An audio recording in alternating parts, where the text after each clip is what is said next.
Hello दोस्तों, तो कैसे हैं आप सब। आज का हमारा कहानी है खामोशी का दीवार। बेटे ने कैसे जोड़ा माता पिता का रिश्ता। रेखा और रमन की शादीशुदा जिंदगी को पूरे 35 बरस हो गए थे। एक आम गृहस्थ जिस तरीके से जीवन भर रिश्तों में बंद कर अपनी गृहस्थी चाहे अनचाहे खींचते हैं, उसी तरह से उन्होंने भी अपनी जिंदगी घसीटी। कहने को तो वे दोनों स्वभाव से सीधे और सरल थे, लेकिन जब भी एक साथ होते पता नहीं क्यों उन दोनों को एक दूसरे में कोई अच्छाई दिखाई ही नहीं देती और वे एक दूसरे की कमियां गिनाने लगते। अन्य लोगों के साथ उनका व्यवहार बहुत अच्छा रहता। रमन को शुरू से ही रेखा का किसी से खुलकर बात करना बहुत खटकता। किसी भी बाहर वालों से वह जब भी इत्मीनान से बात करती तो रमन को बहुत बुरा लगता। वह अपनी मंशा उसे कई बार जता भी चुके थे, लेकिन रेखा अपनी आदत से मजबूर थी। जो कोई घर आता वो उसके साथ आराम से बतियाने लगती। रमन इस बात को लेकर बहुत उड़ते और नाराज होते। रेखा थी कि उनकी एक न सुनती। लोगों से बातें करने में उसे बहुत रस आता था। यही वजह थी कि वो जीवन में अपने लिए तनाव कम लेती और दूसरों को ज्यादा देती थी। रमन स्वभाव से अंतर्मुखी थे। उन्हें किसी से ज्यादा बोलना पसंद ना था। वे अपने काम से काम रखा ज्यादा पसंद करते। एक रेखा ही थी जिससे वो पहला दिल की बात कह लेते थे। अब पता नहीं क्यों उन्हें यह उसके किरदार पर शक होने लगा था। जब भी वे उनके सामने पड़ती, अच्छी बात भी बहस पर जाकर खत्म होती। यह बात उनका बेटा आशु और बेटी रिया छोटी सी ही समझ गए थे कि मम्मी पापा दोनों स्वभाव से अच्छे होते हुए भी अपनी अपनी आदतों से मजबूर हैं। वक्त गुजर रहा था। आशु और रिया बड़े हो गए। एमएससी करते ही रिया के लिए अच्छा रिश्ता आया तो रमन ने उसके हाथ पीले कर दिए। बीटेक करके आशु नौकरी के लिए शहर से बाहर चला गया था। बिटिया के ससुराल जाते ही घर सोना हो गया। घर पर रेखा से बात करने वाला अब कोई नहीं रह गया था। पहले वो रिया से बात कर मन हल्का कर लेती थी। उनका घर ज्यादा बड़ा ना था। कुल मिलाकर इस घर में 3 बेडरूम थे। जब कोई घर पर आता तो आशु या रिया में से किसी एक को अपना बेडरूम उसके साथ साझा करना पड़ता। रोज सुबह उठने से रात सोते सोते तक रेखा और रमन में नोक झोंक होती ही रहती। कुछ समय बाद आशु की शादी हो गई और वो भी परिवार के साथ बेंगलुरु शिफ्ट हो गया। अब घर पर केवल रेखा और रमन रह गए थे। उम्र के साथ उनकी आदतें भी और पक्की हो गई थी। आशु ने अपने कमरे में एक बड़ा सा टीवी लगा रखा था। दोपहर में उसकी अनुपस्थिति में रमन उसी टीवी पर अपने पसंदीदा कार्यक्रम देखना पसंद करते। जब आशु घर पर रहता तो रेखा और रमन को एक साथ एक ही कमरे में बैठा कर टीवी देखना पड़ता। यहाँ पर भी अपने पसंद के प्रोग्राम को लेकर उन दोनों में अक्सर बहस हो जाती। रेखा को धारावाहिक देखना पसंद था तो रमन को खबर। किसी तरह से बहुत बहस करने के बाद आपस में सामंजस्य बिठाकर उन दोनों ने टीवी देखने का समय सुनिश्चित कर लिया था कि रात 9 बजे तक रमन खबरें देखेगा और उसके बाद रेखा अपने पसंदीदा धारावाहिक। आशु के बेंगलुरु जाने के बाद सोने घर में अब केवल दोनों ही की नोकझोंक की आवाज़ें सुनाई देती। एक दिन रेखा बोली, घर पर बच्चे नहीं हैं, अब तुम आशु के कमरे में बैठकर आराम से टीवी देख सकते हो। रमन ने घूरकर रेखा को देखा तो वह बोली, ऐसे क्यों घूर रहे हो? तुमसे ऐसी समझदारी वाली बात की उम्मीद नहीं थी। वैसे तुम ये इसीलिए कह रहे हो जिससे तुम्हें भी टीवी देखने में परेशानी ना हो और मुझे भी। रमन उसी दिन से आशु के कमरे में बैठकर आराम से टीवी देखने लगे और रेखा अपने कमरे में धारावाहिक का आनंद लेती। धीरे धीरे रमन ने आशु के कमरे में अपना और सामान भी व्यवस्थित कर दिया। कई बार टीवी देखते देखते वह वहीं सो जाता। रेखा रात ठीक 10 बजे टीवी और लाइट बंद करके लेट जाती। एक दिन रमन बोला, मैंने सोच लिया है कि अब मैं टीवी वाले कमरे में ही सोया करूँगा। क्यों? ऐसी क्या बात हो गई जो नौबत यहाँ तक आ गई? रेखा ने पलटकर पूछा। कई बार रात को देर तक क्रिकेट मैच चलता रहता है। उसी देखने में मुझे सोने में देर हो जाती है। जैसा तुम्हें ठीक लगे। तुमने जो सोच लिया है वो तो करके रहोगे, रेखा बोली। रमन ने इस समय उससे उलझना ठीक नहीं समझा और अपना बिस्तर आशु के कमरे में शिफ्ट कर दिया। इस घर में रहने वाले 2 लोगों ने अब अपने अपने को अलग अलग कमरे में व्यवस्थित कर लिया था। इसी की वजह से अब दोनों एक दूसरे के सामने कम ही आते। रमन चाय नहीं पीते थे। रेखा सुबह उठकर पहले अपने लिए चाय बनाती और आध्यात्मिक प्रवचन सुनते हुए उसका आनंद लेती और रमन बरामदे में बैठकर मजे से अखबार पढ़ते। सुबह मेज पर नाश्ता करने के लिए दोनों साथ बैठकर नाश्ता करते। अब रमन ने रेखा के बनाए खाने में मेर निकालना कम कर दिया था। रेखा नाश्ता करने के बाद अपने कामों में लग जाती और रमन टीवी पर व्यस्त हो जाते। दोपहर में खाने की मेज पर लंच करते हुए उनमें कभी किसी बात को लेकर थोड़ी बहुत नोका-झोंकी जरूर हो जाती, लेकिन अब उसमें उतना तीखापन नहीं रह गया था जितना पहले हुआ करता था। लंच के बाद वे फिर अपने अपने कमरों में आकर इत्मीनान से टीवी देखते और आराम करते। कुछ ही महीनों में उन दोनों को एक दूसरे से दूरी बनाकर जिंदगी जीने की आदत सी पड़ गई थी। रेखा ज्यादा सुकून में थी। अब रमन उसकी हर बात पर दखल अंदाजी नहीं करता। उन्हें अब इस बात से भी ज्यादा मतलब नहीं था कि वह अपने कमरे में बैठकर फोन पर किससे बातें करते हैं। रमन को भी घर पर अपने लिए एक अलग जगह मिल गई थी जिसमें वह अखबार पढ़ते, टीवी देखते और मोबाइल फोन के साथ बहुत खुश थे। पूरे साल महीने बाद आशु घर आया। उसने देखा कि पापा ने उसका सामान ऊपर की मंजिल में दीदी के कमरे में शिफ्ट कर दिया था और खुद उसके कमरे में रह रहे थे। यह देखकर आशु बोला, पापा आपने बहुत अच्छा किया। कम से कम इसी बहाने इस घर की 2 कमरे तो आबाद रहते हैं। हाँ बेटा, मुझे भी लगा कि कमरे खाली पड़े हैं तो क्यों ना इसका सदुपयोग कर खुलकर रहा जाए। आशु ऊपर कमरे में जाकर सो गया। सुबह उठकर उसने महसूस किया कि घर में एकदम शांति थी। पहले जैसी बात होती थी। सुबह उठते ही मम्मी पापा जोर जोर से आवाजें सुनाई देती। आज पहली बार सुबह के समय घर पर एकदम सन्नाटा बरसा हुआ था। बचपन से लेकर हमेशा इस घर में सुबह उठते ही मम्मी पापा की आवाज़ सुनाई देने लगती थी। सोकर उठते ही वे दोनों बहस पर उलझे रहते। उन्होंने कभी किसी की परवाह नहीं की कि कोई उनके बारे में क्या सोचता है, लेकिन इस बार माहौल बिल्कुल बदला हुआ था। मेज पर नाश्ता करते हुए भी मम्मी पापा एक दूसरे से उलझने के बजाय उसी से बात कर रहे थे। अब उनके लिए एक दूसरे की उपस्थिति कोई मायने नहीं रख रही थी। आशु को कुछ समझ नहीं आ रहा था कि अचानक इतना बड़ा परिवर्तन कैसे आ गया। नाश्ता करने के बाद पापा कमरे में जाकर टीवी देखने लगे। मम्मी भी थोड़ी देर उससे बात करने के बाद घर के कामों में व्यस्त हो गए।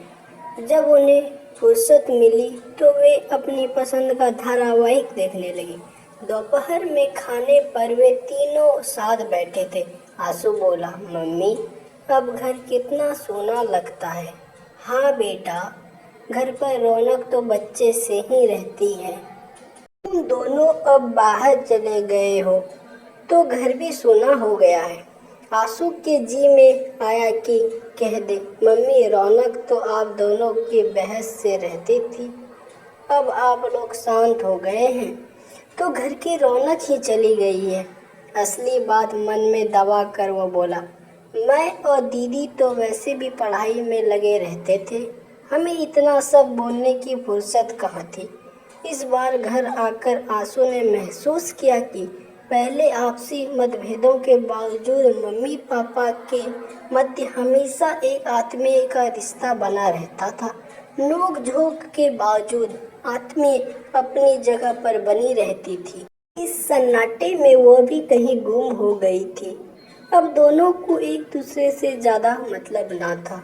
केवल खाना खाने और किसी से मिलने जाने के लिए दोनों साथ उठते बैठते, वरना वे दोनों अपनी अलग जिंदगी जी रहे थे और उसी में खुश भी लग रहे थे।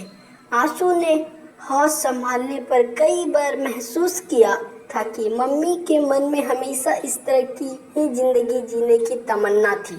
वो उसी जिंदगी का मजा ले रही थी, पर उन्हें इसकी कीमत भी चुकानी पड़ रही थी। इन सब में वह पापा से काफी दूर होती जा रही थी। दोनों अपने में खोए हुए थे। एक दूसरे की भावनाओं से अब उन्हें ज्यादा मतलब ना था। पहले वे साथ बैठकर बहस करते हुए आत्मीयता की बातें भी कर लिया करते थे। भले ही उन दोनों की बातों में 36 का आंकड़ा रहता, लेकिन वे एक दूसरे का भी पूरा ख्याल रखते थे। मम्मी को जरा सा कुछ हो जाता तो पापा बड़े परेशान हो जाते। पापा की तबीयत थोड़ी भी खराब होती तो मम्मी बड़बड़ करते हुए भी उन्हें ढेरों नसीहत दे डालती और उनकी पूरी देखभाल करती थी। अब उनके रिश्ते की ताजगी और गाढ़ कहीं खो गई थी और उनमें बहुत ठंडापन आ गया था। जीवन के इस पड़ाव में जब उन्होंने एक दूसरे के सुख दुख का सबसे ज्यादा ख्याल रखना था, तब वे अपनी अपनी दुनिया में ज्यादा व्यस्त होकर एक दूसरे के प्रति उदासीन हो गए थे। आंसू को यह सब अच्छा नहीं लग रहा था। उसने यह बात रोमा को भी बताई।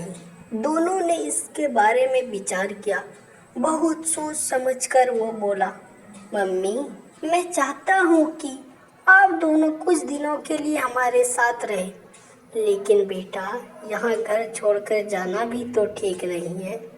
घर कौन सी कोई उठा कर ले जाएगा, थोड़ा सामान है, उसकी देखभाल के लिए बगल में 60 आंटी से कह देंगे, वे कभी कभी घर खोल कर देख लेंगी। बाकी यहाँ ऐसा है क्या? अपना घर तो अपना होता है बेटा। आपकी बात सही है मम्मी, मेरा घर भी तो आपका ही घर है। बच्चे भी आपको मिस कर रहे हैं। मैं चाहता हूँ कि कुछ समय के लिए मेरे साथ चले, मैं आपको ले जाना आया हूँ। यह बात तुम पहले बता देते तो अच्छा रहता बेटा, मैं आपको सरप्राइज देना चाहता था। रेखा और रमन बेटे की बात को ना टाल सके। उसने एक हफ्ते की छुट्टी और बढ़ा ली और उसके बाद घर को ताला डालकर आशु मम्मी पापा को लेकर बेंगलुरु आ गया। वहाँ उसके पास 3 बेडरूम वाला फ्लैट था। एक कमरे में वह और उसकी पत्नी रीमा, तो दूसरे में बच्चे उधर मचाते। आशु ने तीसरे बेडरूम में मम्मी पापा की व्यवस्था कर दी थी। महीनों से खुले घर में स्वच्छ रहने की आदत के बाद रेखा और रमन को यह कमरा बहुत छोटा लगा, पर यहाँ मजबूरी थी। वे बेटे से कुछ कह भी नहीं सकते थे। वे अपने को इस कमरे में किसी तरह एडजस्ट कर रहे थे। आशु ने पूछा, मम्मी कोई तकलीफ तो नहीं है? नहीं बेटा, अपनों के बीच में कैसा तकलीफ, बच्चों के साथ बहुत अच्छा लग रहा है। उन्हें भी आपका साथ बहुत अच्छा लगता है मम्मी। बेटा एक बात कहनी थी। कहो ना पापा। यहाँ कोई परेशानी है? मैं चाहता था कि एक टीवी इस कमरे में भी लगा देते, समय काटना आसान हो जाता। पापा यहाँ पर समय काटने की दिक्कत कहाँ है? बच्चे हैं, मैं और रीमा है और साथ में मम्मी। इतने लोगों के साथ कमरे में टीवी की जरूरत क्या है? बैठक में लगा तो है। आप जब मर्जी है वहाँ पर बैठकर टीवी देख सकते हैं। वहाँ पर बच्चे अपने पसंदीदा कार्टून देखते रहते हैं। तो क्या हुआ, दिन भर आप टीवी देख लेना, शाम को बच्चे अपने पसंद के प्रोग्राम देख लेंगे। हम भी तो बचपन में ऐसा ही क्या करते थे। क्यों मम्मी? आशु बोला। तुम ठीक कहते हो बेटा। उसके बाद रमन ने आगे कुछ नहीं कहा। यही परेशानी रेखा को भी हो रही थी। वो रात को अपने पसंद के धारावाहिक बहुत मिस करती, लेकिन कुछ कह नहीं पा रही थी। समय काटने के लिए शाम होते ही वो दोनों थोड़ी देर नीचे टहलने के लिए चले जाते और उसके बाद खाना खाकर रात को अपने कमरे में आ जाते। शुरुआत में दोनों को एक ही बेड पर एक दूसरे से काफी परेशानी हो रही थी। कभी रमन के खर्राटे तो कभी पेट की गैस रेखा को परेशान कर रहे थे। लेकिन मजबूरी थी, यहाँ पर इतनी जगह नहीं थी कि वो कहीं और जाकर सो पाती। यहाँ बात वह बहू को भी नहीं कह सकती थी। शाम के समय रमन को टीवी के बिना समय काटना मुश्किल हो रहा था। मजबूरन अब वे एक दूसरे से बात करके अपना समय गुजारने की कोशिश करने लगे। बरसों की चिक-चिक और आपसी बहस कुछ महीने पहले लगभग खत्म हो गई थी। बेटे बहू के सामने वो फिर से उसी राह पर नहीं जा सकते थे। अब वे नए सिरे से शुरुआत कर एक दूसरे से अच्छी तरह बात करने की कोशिश कर रहे थे। बेटे के घर पर लड़ने के लिए कोई मुद्दा भी ना था। रमन यहाँ बहू के बनाए खाने में कोई कमी भी नहीं निकाल सकते थे। बेटे के घर पर रहते हुए उन्हें काम की भी कोई परेशानी नहीं थी। आशु और रीमा उन्हें यहाँ कुछ काम करने ना देते। बस यहाँ परेशानी एक ही बात की थी, वो थी समय काटने की। बच्चे दिन में थोड़ी देर उनके साथ बातें करते और खेलते, उसके बाद वे अपने होमवर्क निपटाते। आशु शाम को थका हारा घर लौटता, थोड़ी देर मम्मी पापा के साथ बात करके फिर वह अपने बीवी बच्चों के साथ अपना वक्त गुजारता। रेखा और रमन को यहाँ आए हुए 1 महीने हो गए थे। उन्हें अपने पुराने घर की याद सताने लगी थी। एक दिन रमन ने दबी जबान में यह बात आशु से कह भी दी। बेटा, हमें यहाँ आए हुए बहुत समय हो गया है। कहाँ पापा, अभी 1 महीना ही तो हुआ है। बेटा, 1 महीना का समय कम नहीं होता भला। जानते हो पापा, पर इतना ज़्यादा भी नहीं होता कि आप यहाँ हमारे साथ ना रख सको। अब आगे बोलने की कोई गुंजाइश ना थी। मजबूरन रमन और रेखा को यहाँ पर 1 महीने और रहना पड़ा। इतने समय में रमन और रेखा आपसी मनमुटाव भुलाकर एक साथ एक कमरे में रहने को अभ्यस्त हो गए।